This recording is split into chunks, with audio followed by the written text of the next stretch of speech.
Hi friends, ఈ వీడియోలో నేను మీకు మష్రూమ్ బంగాళదుంప కర్రీ ఎలా తయారు చేస్తానో చూపిస్తానండి. అయితే మీకు ఈ వీడియో ఫుల్ వీడియో కావాలనుకుంటే కనుక డిస్క్రిప్షన్లో లింక్ సెండ్ చేస్తాను, ఒకసారి చెక్ చేసుకోండి.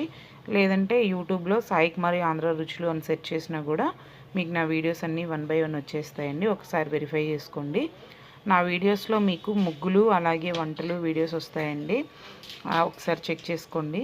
నా వీడియోస్ మీకు ఏమైనా నచ్చినట్లయితే కనుక లైక్ చేయండి, షేర్ చేయండి, సబ్స్క్రైబ్ చేయండి. Thank you friends. మష్రూమ్స్ మన దగ్గర తక్కువగా ఉన్నప్పుడు ఇలాగా పొటాటో వేసుకుని చేసుకుంటే మనకి కర్రీ ఎక్కువ అవుతుందండి. అలాగే టేస్ట్ కూడా చాలా బాగుంటుంది. నేను చెప్పిన ఈ మెథడ్లో చేస్తే కనుక కర్రీ చాలా బాగా వస్తుందండి. ఒకసారి ట్రై చేసి చూడండి.